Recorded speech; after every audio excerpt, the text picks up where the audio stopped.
Good afternoon, and welcome to this webinar, The Future of AI in Design, Engineering, and Construction. This event is brought to you by Engineering News Record and is sponsored by Sincera Systems. Hi, my name is Jeff Yoders. I'm Associate Editor of Technology, Equipment, and Products at ENR, and your moderator for today's webinar. Thanks for joining us. While artificial intelligence has recently captured widespread attention, professionals in design, engineering, and construction have been leveraging AI-based tools for years to enhance efficiency, accuracy, and innovation. We'll explore how it's restoring construction and what lies ahead. Before I introduce today's presenters, enjoy an opening message from our sponsor, Sincera Systems. Thank you, Jeff, for the introduction. My name is Marka Armstrong, and I run the marketing and the customer experience team at Sincera Systems. We're thrilled to sponsor today's webinar on AI. So for those of you who are not familiar with Sincera, we're in the business of providing job site intelligence solutions to the construction industry. So hopefully that means all of you who are listening in today. What that means is that project teams can quickly gather information and insights through our integrated hardware and software solutions on what is happening on their job sites, and then be able to take quick action based on those insights in order to deliver projects on time and on budget. So your question might be, well, how do we do that? We have three core pillars that we consider in terms of our job site intelligence solutions. The first is safety. Our solutions enable teams to monitor and course correct adherence to safety protocols on site. The second is security. Teams can easily comply with builder risk insurance and track movements of workers entering and exiting the site, as well as flagging suspicious activity. And finally, success. We're very proud of this pillar because we enable teams to more easily collaborate across their projects much more efficiently than they otherwise would be able to. Now, today's conversation is about AI, and AI is an important component to Sincera's solution. Specifically, Sincera's SiteCloud AI search functionality enables teams to search for dozens of detections, including missing PPE, the entrance of trucks, delivery of materials, without having to sift through the massive amounts of data that's available on job sites. Users are able to save these detections and set notifications so they can easily get back to them in the future. In short, what SiteCloud AI Search is designed to do is to help Sincera and our users scale the use of job site intelligence and remove what we refer to as the human limitation of combing through the massive amounts of data that are available on job sites today. Let's take a quick 40-second look at what we mean by this. Are you tired of wasting time digging through hours of job site footage just to find what matters? With AI-powered SiteCloud Search, you can instantly scan all your job site imagery to spot key events like deliveries, PPE violations, equipment activity, and more. Choose from 23 smart detections and further customize your searches with specific attributes, date ranges, and time intervals. You can save your most used searches and get the insights you need fast. SiteCloud Search, saving you time for safer, secure, and successful projects. So for more information about Sincera and our SiteCloud AI search functionality, please take a moment and grab the QR code on your screen now. And with that, I'll pass it back to Jeff to introduce our presenters for today's webinar. Thank you, Marka. Let's get to know our presenters. Ben Bunge serves as General Manager of Aviation at the Weitz Company in Des Moines, where he leads the firm's national aviation practice, delivering complex infrastructure projects that are transforming the travel experience across the U.S. Ben has championed innovative tools like BIM and prefabrication to drive efficiency and collaboration, and his leadership ensures Weitz is at the forefront of building the future of aviation infrastructure. Jason Miller is a seasoned leader with over 30 years in engineering and consulting, focusing on digital innovation and operational transformation. He has led AI-driven services that deliver over $25 million in new annual revenue and has experience with natural language models, computer vision, and large language models. A rare blend of technical, commercial, and operational expertise, Jason is a key voice in how AI is reshaping design and construction. Andrew Roy is a lead superintendent at Gilbane Building Company with over 9 years of experience delivering complex projects like towers, mixed-use developments, and convention centers. Known for his passion for technology and innovation, Andrew actively pilots new tools to enhance construction processes. His unique blend of field expertise and a tech-driven mindset positions him to shape the future of the construction industry. And now, I'd like to hand it over to our first presenter. Welcome, Jason Miller. Thanks, Jeff. Thanks for the introduction, and thanks for the chance to speak here today. So yeah, I'm going to start off and give a little bit of my perspective on some of the major trends in AI affecting our industry right now. And then, also talk a little bit about a framework that I think works for sort of keeping up with all that change. And then we're going to hear some great, great deep dives and some use cases from Ben and Andy. But just to get started with a bit of a poll to make sure I sort of understand everybody's perspective on AI. So if you could just take a few seconds and answer the question here. I'm just curious about, how everyone's AI experimentation is going so far. All right. So from the, we haven't really started, starting to see some local or personal value in your organization, but you're not really seeing the impact on the bottom line yet. Starting to see, some increase in some areas to, you're out there, delivering huge value across your organization. So just give people a few seconds here to respond, sort of watch the responses tick in. This will just sort of help us make sure we all know what, where we are, where we each are, and what makes sense to go forward with. So. All right, looks like responses are sort of slowing down there, so I'll go ahead and click us over to the next. So now this is just to sort of see where we all are, and this is about what I would have expected, right? So, the majority of us pretty early on, around 70% or so just getting started, around, 25 people, 17% of the respondents, seeing some local value. And then you got 9% of you out there, really on the leading edge, like seeing substantial value across the organization, and that's pretty standard. A lot of there's a report I'll reference in a minute from Stanford on the sort of AI index, and this is pretty much where a lot of industries are, right? So. Shouldn't be worried about if you're in that just at the start. Shouldn't be worried about that.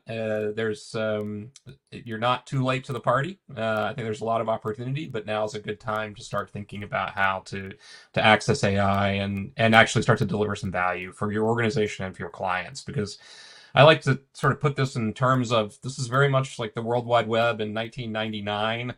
We knew something was coming. We didn't know what, right?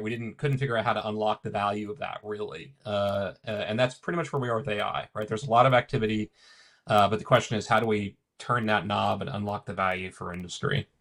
But let's think a little bit about some of the trends affecting our industry, AEC construction specifically.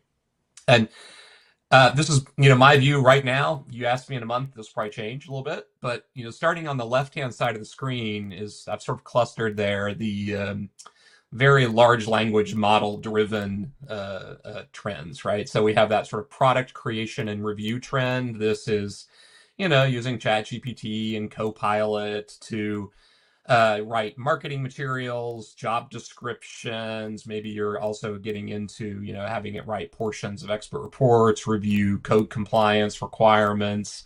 Another super interesting use case is using video tools like Sora to actually help you rapidly prepare videos and simulations for discussions with stakeholders and the communities, right? So there's a lot of great use cases there.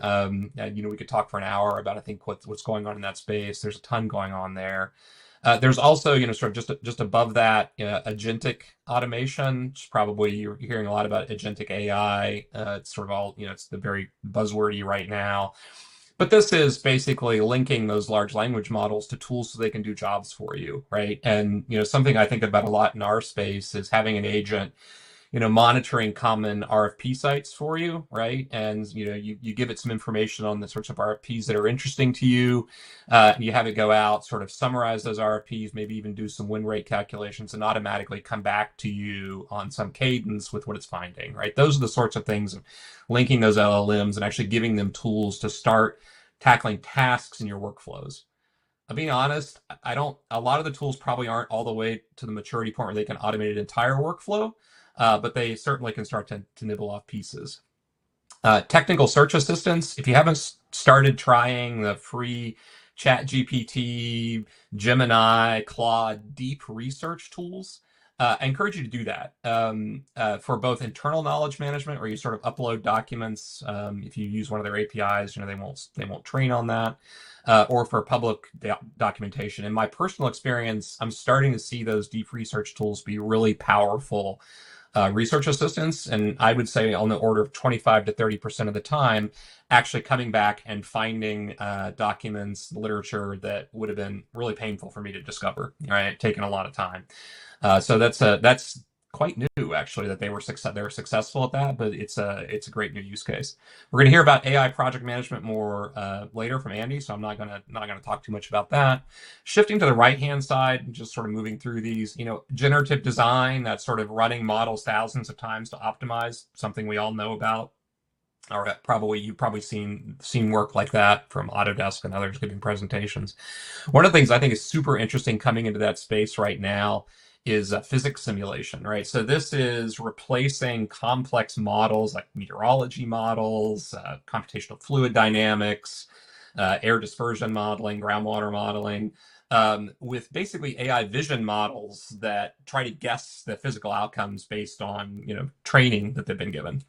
And they're actually pretty accurate, 85 to 90%. And they unlock that optimization capability, because instead of running a CFD model that takes hours on a high performance compute cluster, the AI can run just in minutes, right? Or less, and run thousands of iterations. And so you can take this, this, I was maybe thinking about like heat management at a data center, and instead of only being able to run CFD on a couple of different versions, you can really begin to optimize and do that thousands of times. Right, predictive maintenance, compliance, that's the marrying AI and IoT. And then like some of the computer vision-based modeling that we heard from our sponsor at the beginning, right? And I think there's going to be a lot of exciting stuff going on there on construction monitoring, construction progress, and excavation depth monitoring, the PPE safety issues. There's just a lot of potential there. So, but I just want to hit one thing here on pace of change, and this is the Stanford AI Index report that I mentioned earlier. I'm just going to highlight that bottom number. 2,000 new AI companies were formed last year, right? So this is an incredible pace of change, and so it's so easy to get caught and think, I don't know how to start. I'm not, I get analysis paralysis or all that concern. And then on the other side, there's so much change that there's concern. I don't want to go with a vendor and get locked in. So how do we think about this? And this is how I've started thinking about it a little bit, and thinking about how we take business aligned action, thinking about automating the work we do today and finding the work we want to do tomorrow. And on the automating side of the house, some of the things that I like to think about is that, where are there workflows that were previously really resistant to automating, right? Because the inputs are, different formats, the data's in different places, different structures. That's the sort of thing where AI really excels at taking data from different input sources and being able to work together without you manually having to go in and do a lot of data cleanup. I like to say, focus on the places where you can save a lot of time, more than 5% of a team's time. If you can't save at least that much, I would prioritize the higher time savings. Prioritize those areas where if you make a mistake, you're not redoing a lot of work, right? So lower risk of error. And then most importantly, where do you already have a plan for the time, right? If you're going to save 5, 10, 20% of a team's time, prioritize automating the workflows where oh man, if I had 20% more of that team's time, I would just jump in and I would do a lot of work. That's where you want to start. Think about the value you unlock first, rather than getting lost in the weeds of everything you could possibly automate. And then this is really a time for experimentation on the work for tomorrow, and thinking about like the lean startup approach, and be value focused in those experiments, right? Think about what's the value I'm creating for my external customers, or the time savings and value I could create for myself. I like the value proposition canvas for asking those questions and getting sort of value focused. Really time box your experiments early on. If you give yourself too much time, you never finish, right? If you set some really strict limits for a team and say, I'll give you some time to experiment, but you've only got a month, 2 months, 3 months, then you'll be much actually more effective, right? Figure out in advance how you're going to report out those learnings to others in your organization. Again, I like the business model canvas for that, because it kind of thinks about all the inputs I need, the partners I need, how I'm going to make money, and the challenges, and then score yourself on things like fit against your strategy, how it's going to differentiate you against your peers. And is this, do you own data inside your organization that makes it hard for your peers to copy it? And if that's the case, then you need to score those sorts of things higher. And then pick just a couple ideas to scale. Scaling is so hard that I honestly, for any organization, almost of any size, picking more than 1 to 3 ideas to scale, you're just going to drown. But I think this is a great approach to think about, like how you start wrapping your hands around the pace of change, the thousands of new companies that are starting up, and everything that AI is going to be able to do for us. So with that, I'm going to pass this over to Ben, who's going to tell you a little bit more about his work with AI. Yeah, thanks, Jason. So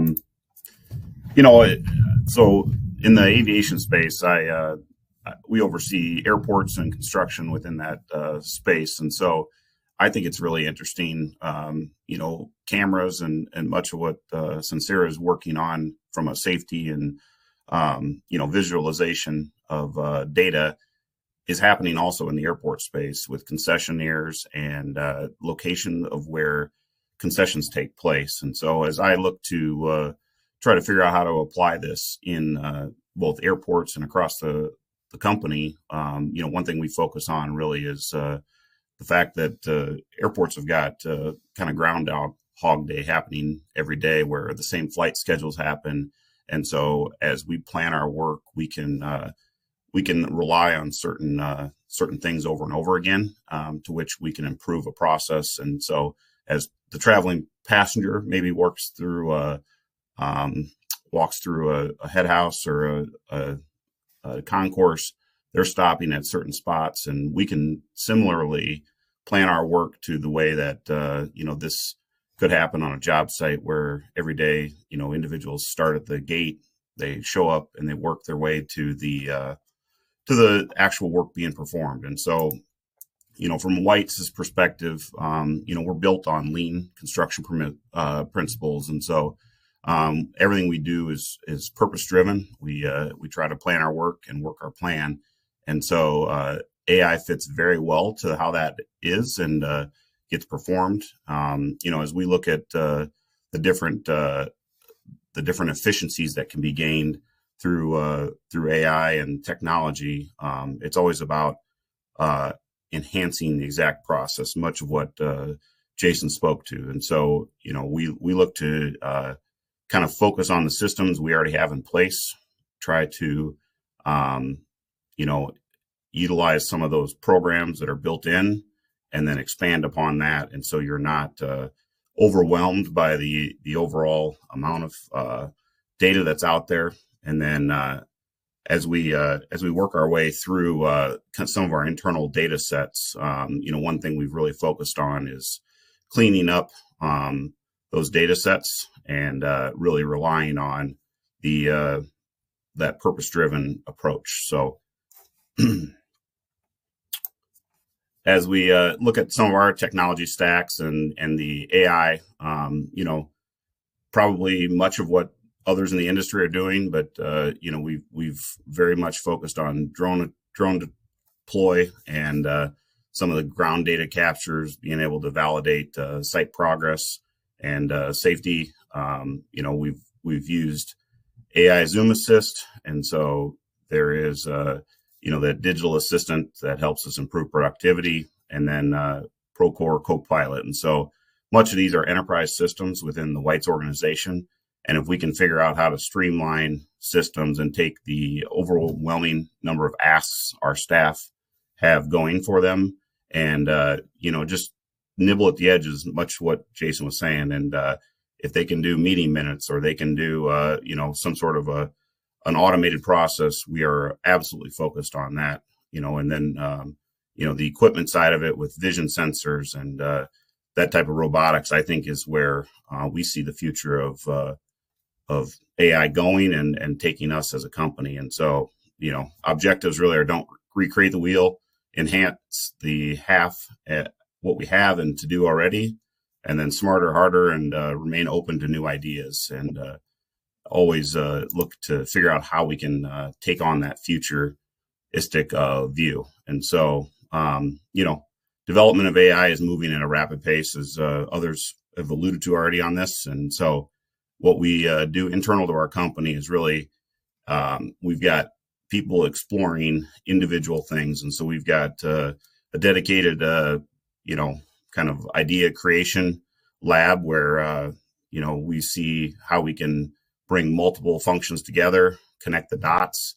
And if we can enhance that through a process or a system, we're allowing AI to do that work. The investigation, the research side of it, I think understanding where the platform and the learning happens within that platform. So if ChatGPT is learned via the internet, Procore would be learned via construction projects across that data set. And so it's very important, as we rely on AI, to truly understand where that data set and the learning associated with that data set's coming.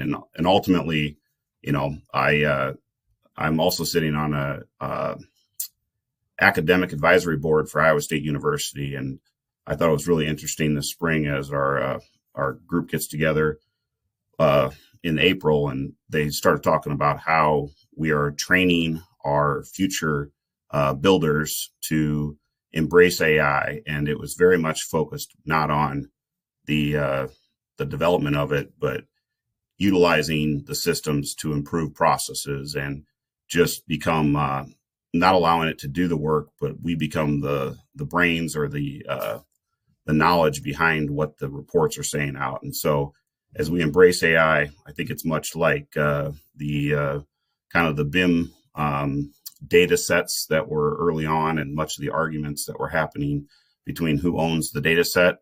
At the end of the day, we believe that the best thing for the industry is to figure out how to use it together and share it, and we will improve as an industry. And so I see humanoid robotic development being the future. I think there's much of the labor challenges that you see out there can be help be augmented, and so it's interesting to me to watch how we could develop and grow as an industry. And so I'm excited where we're at. We are not trying to overstep where the industry's at. We're letting the development of AI really come with the programs and the enterprise systems we've got. So with that, I'm going to turn it over to Andy, who's going to speak further about his trunk techs. All right. Good afternoon, everyone. Thank you for the introduction. My name is Andrew Roy with Gilbane Building Company. I'm a lead superintendent, field-oriented right now, and I've been dabbling in the emerging tech with the company as well. Today, I'm here to talk to everyone about Trunk Text, a program offered by Trunk Tools, and they're an industry leader in generative AI from a field perspective on the construction sites. So rolling into this, I'd like to give a little bit of background context. They say that on large projects, we're looking at over 120,000 files. That's RFIs, submittals, contracts, project documentation, and everything is continuously evolving throughout the duration of the project. So at 120,000 files, an average of 30-ish pages, we're looking at about 3.6 million pages of documentation on a construction project. If you add all that up, stack all those pieces of paper, you're at over 1,200 feet. And in this particular scenario, the building that they're building is only 400 feet tall. It's over 3 times the building height. It's humanly impossible to be familiar or memorize every single document that's required to build a building. So now with that, with all that documentation, they're looking at about 20% of every workday is spent looking for information on a project. And the metrics here, we have submittal review at 8%, RFIs 14, project management searching, whether it's through Procore, ACC, so on and so forth. There's 14% of that time is spent for searching for the actual document to get the answer that you need, and so on and so forth, with budget, cost review, meeting prep, procurement log, etc. They're estimating that about 6.5 hours of every single week is spent on duplicated work. Now, what Trunk Tools and Trunk Text, the program, is looking at doing and does well is they consolidate all that information into one interface that allows you to query every single project management software or program that you're using in order to find the information that you need. So as you can see here, they're pulling information from Autodesk Construction Cloud, Procore, P6, CMIC for change management, SharePoint, Innate, and Ignite. So it's taking all those drawings, RFIs, schedules, submittals, contracts, change orders, bids, and consolidating that into one single box. It almost looks like a Google query box, which I'll show you guys in a little bit how I use it, and allows you to ask questions against that document set and then return responses in text format with the source documents within 10 to 15 seconds. Extremely powerful tool for those of us in the field who need to gather information in a timely fashion in order to make informed decisions on the project. And the best part about this is not only can you do this in the field, but you can do it on your desktop as well. So for project managers, executives, accountants, so on and so forth, they can be at their computer using this program from whatever interface they have, Chrome, Safari, so on and so forth, to get the information that they need. For me, it becomes extremely powerful in the field where I'm on my iPhone or my iPad and I gather my trades around me, and the trades have a question, and more often than not, they say, "Can you just ask the AI bot? We don't know where to go for an answer." So I'll pull up my iPad and I'll type in a question, whatever they have, and within 10 to 15 seconds, I have some sort of context or background on what their question is, along with the source docs that it pulled it from, which is allowing me to provide direction in a more clear format and in a more closing the loop conversational style format. So stepping back here, Gilbane got involved with Trunk Tools back in 2024. We ran a case study at the Baird Center, $500 million convention center located in Milwaukee, Wisconsin. Extremely complex project, logistically challenging, high-end finishes, you name it, the Baird Center had it. So we ran a case study with Trunk Tools with their Trunk Text Q&A agents for about 4 months. And over the course of that duration, we developed some metrics of about 246 questions asked by 4 people. I was a lead on the pilot, and I had 3 other younger project engineers, field engineers working with me on it. Experience ranged from anywhere from fresh out of college to 5 years of experience in the industry. And what we were seeing is a lot of these questions that were asked were from the younger engineers or engineers who had just transitioned onto the project towards the end, who didn't have the contextual background or the history of the project. So we ran about 246 questions through at an 87% answer correctness, and that 13% that we saw there was not that it was giving us an incorrect answer, but it was just that the answer didn't exist in the project documents, which led us to then take it a step further and generate RFIs going to the architect engineers in order to get the answers that we need and keep field teams moving forward. So we got it at about 6.5 times ROI, 40 on the project between labor and rework prevention, and about 20 to 40 minutes time savings with each question, and that varies depending on the depth or complexity of the question. That also included travel time. Our project was 2.5 city blocks long. So if we're going back and forth between the field office and the site in order to, gain access to the documentation on our computers, we noticed that we were saving a considerable amount of time with getting answers to questions. So now I would kind of like to dive in here and show you exactly how I use this product in the field. So very quick and simple question. Most common question that we have, most common format that we have is, what is the manufacturer procure time for the structural glazing sealant? A very straightforward question. There's multiple different sources that you can pull from to find that answer. In this case, I type in the question in the field and I get a response within 10 seconds saying the manufacturer procure time for the structural glazing sealant is 7 to 14 days. However, full adhesion time is 14 to 21. Great, I have some sort of background. Now, take it a step further. Where did it pull that information from? So as you see, it pulled up the source doc. I'm able to zoom in here and cure time 7 to 14 days. I then have that information along with the product data information for that sealant that I can cross-reference, make sure that the submittal all checks out, and then I can divulge or disperse that information in the field as needed. So taking it a step further, I was able to put in here, when should all sealants and gaskets be installed to ensure everything is cured before a water test on June 8th? We are contractually bound to water tests on our exterior facade. So I'm asking a scheduling question now, and it's going through our specifications. It pulls up that spec that we just looked at right there, and it'll come back with an answer of all sealants need to be installed by June 9th in order to hit that water test date. Since we're on the topic of scheduling, another way that I use this in the field is searching for activities in our P6 schedule. Our P6 schedule is 50, 60 pages long with thousands of activities in it. And we don't always have that at our fingertips. So what I was finding to be productive for me was to ask the question to trunk text, let it find the answer for me in the P6. For example, this one right here, I was asking about activities in the Northeast Stair Core and the final completion date to make sure that we hit substantial completion. We have our egress pass, so on and so forth, make sure all the finishes are in place. So right here, it took 10 seconds, scrubbed our P6, gave me the remaining activities inside that stair shaft, and noted that it had to be complete by March 13 to 24. It's pulling from that XCR file that our P6 generates on a biweekly basis as we do updates. Very powerful, really truncates the time that it requires me to sift through the P6 schedule to disperse dates throughout the site and create look-ahead schedules.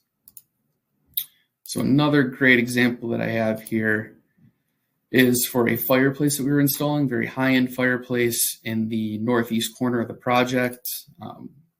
This particular example came during an in-wall inspection that we had. So the drywall is ready to close up the wall. Everyone's going around and looking to spray paint studs. And we noticed that there was something a little off about the flue exhaust routing. And we didn't know exactly where to turn for an answer. So I pulled out the iPad, typed in the question, asked if every single seam needed to be sealed on that flue exhaust. And sure enough, it came back with a response saying, yes, according to the provided document, all pipe and elbow joints in the fireplace must be sealed. So great, that's a good start. But then again, where is it pulling that information from? So I go down to that source document that it pulls for me, and you can see if I zoom in, it pulls that diagram of the flue along with the information saying that the flue vent seams need to be sealed in order to maintain warranty and to make sure the fireplace functions properly. So if we had not caught this at that point in time and had closed up that wall with that beautiful plaster and stone finish, there's a good chance that we would have been taking all those finishes off, getting back behind the wall to tape this off to make sure that the flue was in alignment with the contractual installation. So great example of saving rework. Saved our crews probably 2+ weeks of finishes and repairs on that, along with a considerable amount of money in this particular scenario. So another cool feature is you can ask this question in a different language. So there's been multiple times on site where I've had to translate to make sure that nothing is lost between our dialogue. And in this case, I was able to just translate it quickly, say, hey, can you please answer this question in Spanish? And within 5 seconds, it gives me the translation of the answer so that I can, just turn my iPad, show the trade contractor what the issue is, and we can continue dialogue in a language that they understand. Very cool feature. Another one that's fun for everyone on every project is door hardware. So on this project, we had over 1,000 doors, and doors are changing continuously. Owner updates, architectural updates. I don't have to explain it. We all know how it goes. It's an app here to coordinate between electrical drawings, low voltage security, architectural drawings. So what I was doing a lot was asking if doors require specific components or electrical, or if they have specific electrical requirements for them. And what it did here is it was taking our door spec and our door submittal and the door schedule and cross-referencing all those documents. In this case, it came back with door 201032.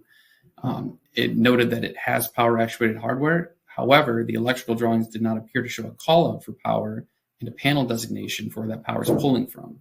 So in this case, it asked me if I wanted to create an RFI. Very easy. It took all those documents right here. I can create an RFI response, link that right into Procore, have everything auto-generated for me. So it's just scrub it, make sure it looks good, kick it off to the architect.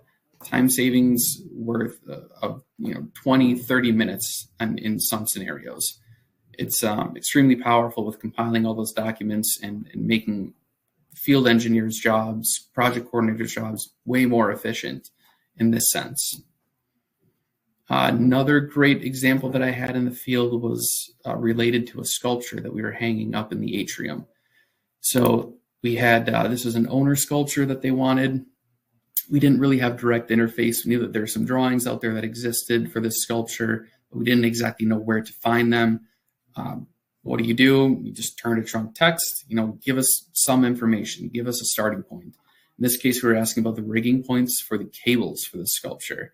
And we were questioning the quantity of rigging points. What it did is it went in, it found that drawing, that submittal on the flow sculpture, and noted that there are 23 rigging points, pulled the information from the table right here, along with the drawing. So it parsed out all that information and said, yep, there's 23 rigging points. In this particular case, I was 2 rigging points short. So we caught that ahead of putting the ceiling in, another great rework case. And we were able to sequence and flow the iron workers back up there to get rigging points in there and cables dropped in the proper and safe sequence. So in this case, I actually took it a step further and asked what the assembly sequence was for the middle and lower cables. So I went back to that same submittal that I just had pulled up, and it gave me the response of all the different steps, 1, 2, 3, 4, 5, on how this sculpture needed to be erected. I also asked in this case, what is the clearance below the flow sculpture to make sure that we were setting the rigging points to the proper elevation. And it pulled that information right out of the drawing. If I click in here, hit zoom and zoom in, 14.5 foot floor clearance. That's something that no other AI program is doing right now, pulling information out of the drawing sets as well. So it does great with tables, does great with specifications, text-based documents, but the real power is behind reading the drawings, which in this case it did. And I've had great success on the project that I'm on right now with reading drawings, especially for fixture types and nuanced scenarios. So extremely powerful, and it's only getting better. So in sum, I like to show this slide. Hey, ChatGPT, finish this building. We all know that it's not going to build the building for us, right? I still have a job out there. I have a job to make sure that we have a safe job site, that we have a logistically seamless job site, to make sure that trade contractors are working together, to make sure that everyone's getting the information that they need to complete their job in a timely fashion and with the highest quality. This tool is simply allowing me to search through all the documentation to make sure that I can execute my job in an efficient and in a high quality manner to provide the best end product to our owners and users. So with that, I'm not available for Q&A today, but I have my information here. Please reach out with any questions. It's been great chatting with everyone. Really looking forward to seeing this tech evolve in the industry. It's only going to help us build better buildings at the end of the day. So thank you all for your time. We'll chat soon. Thank you all. This has been great information you've shared with us today. Before we have our presenters address your questions, audience, I'd like to remind you that we'd love your feedback. So take a few minutes to complete our webinar survey, which you will see on your screen right now, or it can be completed through the survey widget on your console. And so for our first question, I'm going to direct this one to you, Ben. It comes from Jason Treschler. He says, how do you deal with the potential for construction contract risk litigation when using the type of tools you're using with AI? Yeah, so I think from a risk mitigation standpoint, naturally, as we hand off data between firms, there's always waivers and NDAs that are executed to just absolve any potential issues that are out there with liability tied to the information. We've taken a focused effort on educating our staff on those challenges as well. So whether you've got an incoming staff or a parting staff with the industry we have, we've wanted to make sure that a lot of our data stays true to who owns it. And, at the end of the day, the owner who's paying for the data is ultimately requiring that we have the NDAs in place. And so we are focused on upholding those and putting that in place. So we treat it much like what some of the BIM stuff was treated like early on. So yeah, is there any response to that from the design side, Jason? From an engineering perspective, is anything different with litigation?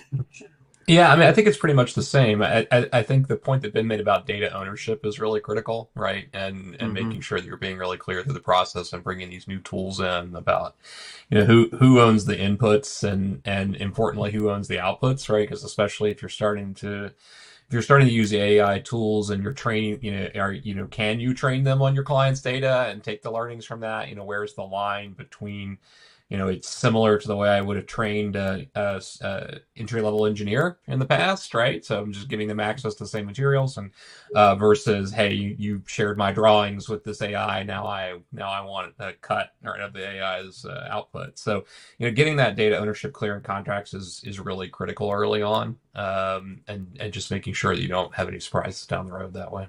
So. Yeah, and there's also an AI called Document Crunch for going over documents, contracts. So that is another area of AI that has touched what used to be a wholly human process where, you had project managers and attorneys just poring over thousands of pages of documents. So it's coming to that too. There's a couple questions in here from Paul Greenwood, Ty Keith, a few others who are asking information about how to prepare the AI model that TrunkText uses to read plans.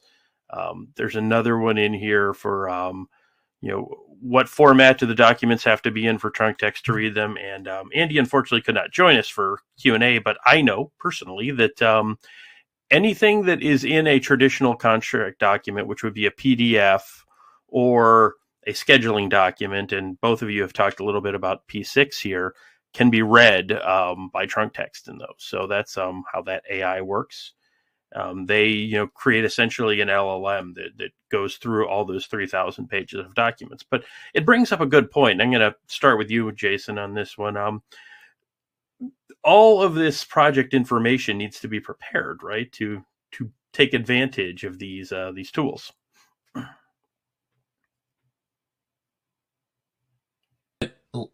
Less than it did a few years ago, right? Because as the tools, especially industry-specific tools like Trunk Tools, as they come online, right, the base training set that those tools are trained on, and Andy made that comment, right? These are tools trained on AEC-related documents rather than the internet, right? So they start to find their way around document types, and so whereas historically maybe we had to really dive into PDFs and structure them and explain to machine learning models, look for this text in the top right-hand corner and this somewhere else. The new models are more capable of interacting with the document and trying to identify relevant content. They're not perfect, but I will say recently was involved with a project where we were looking through several thousand permit documents, right? Applications and just for different submittal materials and the final permits. looking for information on when was the submittal made, when was the permit approved, what's the lifespan. And these were, all sorts of different formats, even had some handwriting in there. And we got to be honest, we were a little startled. We were using for that Azure's Azure APIs to link into some of ChatGPT's models and some other tools. And fairly quickly, those models were able to interrogate the documents on their own and pull out those dates, right? So we gave them a few examples, and then it was just sort of an iterative learn. So that's happening much faster, and that's sort of the great unlock of things like trunk tools, right? And the other tools in that set. You don't have to spend as much time walking them through the documents as you used to have to. Yeah, Ben, you mentioned using drone deploy and you using those scans with your PSEC schedule. How does that help? Like, is there any data set up that you're doing for that workflow, or? I mean, there's multiple ways you can use that. Whether you're trying to schedule work, as far as quantity surveys and planning, logistics side that Andy spoke about, or whether you're trying to identify how a pay app is approved and the quantity of dirt that was either moved or needs to be moved. I think you can validate very quickly, all while catching a schedule process. And so by implementing a software or a technology, you ultimately can save in multiple steps and kind of integrate them because of the data collected. And so the learning that's happening and the exponential fashion to which that learning is developing is a great asset to the industry. And ultimately, that sharing that we have in those data sets are going to become just a huge benefit to us as an industry to become more efficient. Yeah.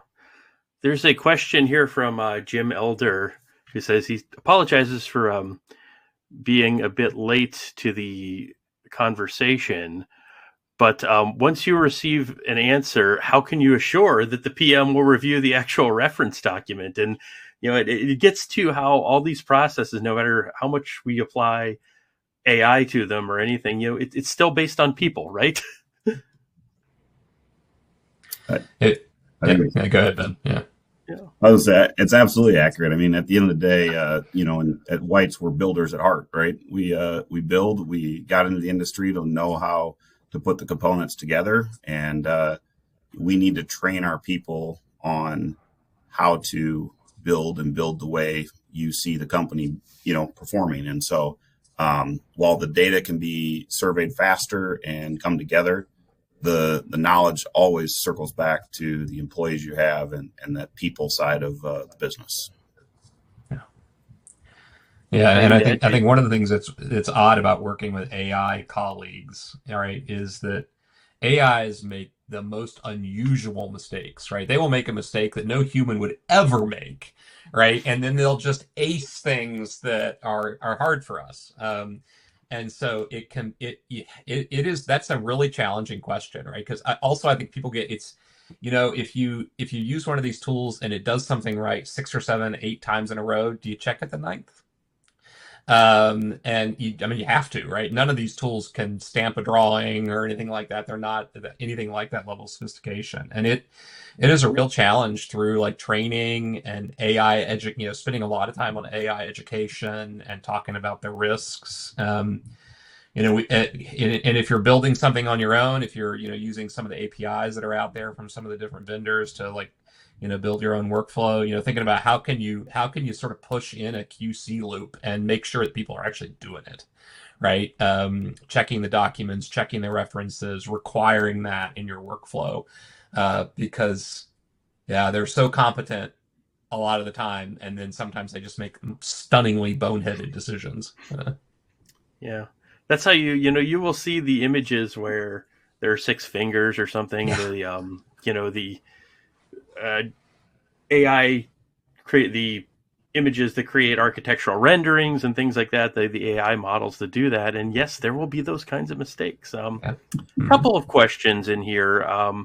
I'll start with Ryan Davis's. Our AI consultant prospects are telling us we must first take time, months to a year, to get our data in order before we can use AI agents, LLMs, etc.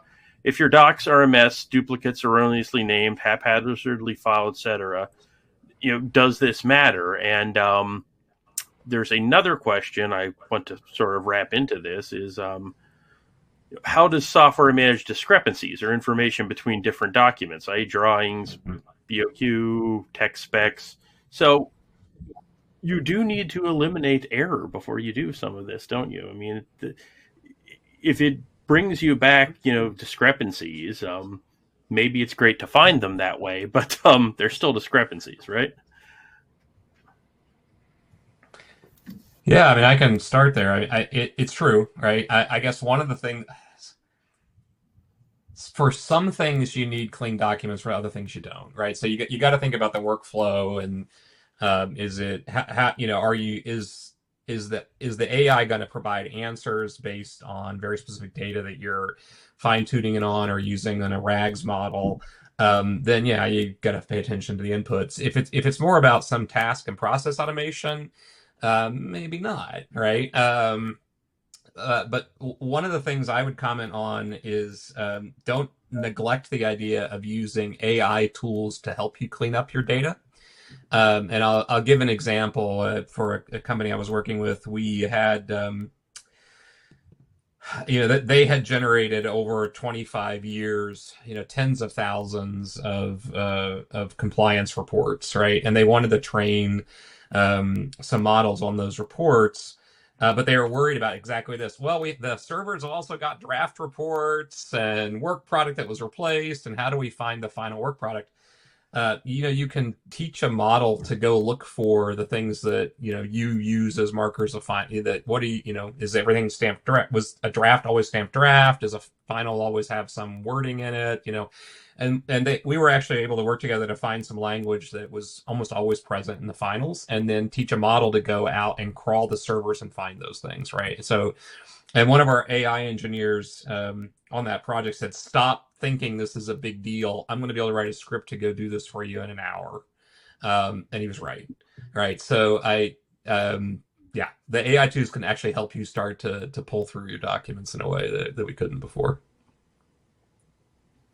Yeah, I agree. I mean, I think from a lean perspective, it's purpose driven, right? So if the process needs it, then you focus on having a clean data set. If it's process where it's iterative or can have multiple sections or multiple documents, and you have to find the way to clean it up, we do exactly what Jason just spoke to. This is a question from Sumit Ghosh. Do you anticipate a greater demand for AI experts with AEC knowledge or AEC professionals with expertise using AI? And it's a bit of a chicken or the egg question. I'll open it to anyone. I have thoughts. I guess we're all going to be we're all going to be working with AI, right? Mm-hmm. In the next few years of our career, right? It's the human expertise is the piece, right? So, and maybe I'm overly optimistic, but I think it's the AEC expert with learning how to use AI, right? It's not an AI expert necessarily coming into our space. I think it's really going to be more and more important for all of us to get comfortable working with these tools, and we're lucky in that respect. And then there's a lot of competition in the AI space, and so there's a lot of vendors out there making it easier and easier to write simple scripts in Python and start to access these tools. And I think that's where there's going to be a lot of value. Now, that's not to say that there aren't specific use cases out there where having data scientists and AI engineers who can really help you build a very business-driven solution is the right way to go, right? It absolutely is. But I think you're going to have some tentpole number of those big projects where you need a lot of AI engineers, and then you're going to have just across the organization people doing scripting and other work and working with these AI tools as colleagues, right, to build project specific solutions that deliver on the value of that project. And I think that's And those are going to have to be AEC experts. So, I agree. Ben, I think AEC data is what is going to be needed a lot more. Wouldn't you say that, actual construction data, understanding what safety violations are, those kinds of things? Because I think what we're already kind of seeing is that the general pool, safety violations off the internet kind of data, it doesn't work for construction specific needs, right?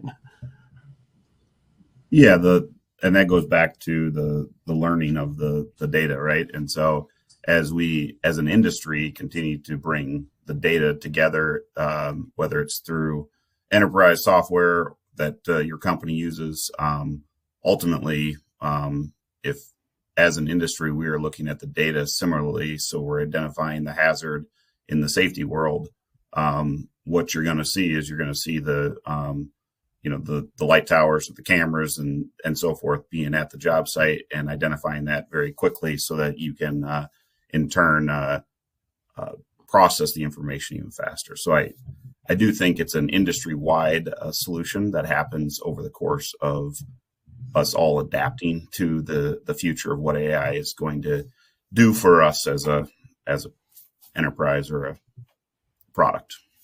Yeah. We have about a minute left, but Jim Elder did ask, to address the hallucinations issue, and we've kind of talked about it a little bit already, but, hallucinations, is this something that'll go away with better training? Jason, if you want to take that one real quick.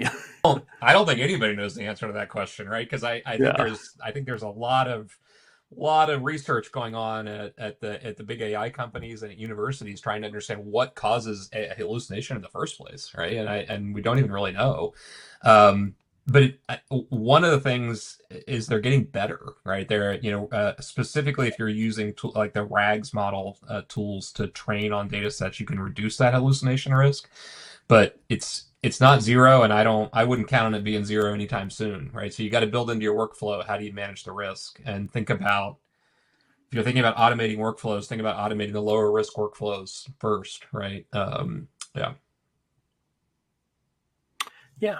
Well, unfortunately, that's about all the time we have for questions today. Please join me in thanking Jason Miller, Ben Bungie, and Andy Roy for their presentations, as well as today's sponsor, Sincera Systems. If you have additional questions or comments, please don't hesitate to click the Email Us button on your console, and we'll share them with our presenters so they can respond directly to you. If you didn't have a chance to fill it out earlier, you'll be redirected shortly to the post-event survey. We look forward to hearing how to make our programs work better for you, our audience. So please visit enr.com/webinars for the archive of this presentation to share with your colleagues, as well as information about our upcoming events.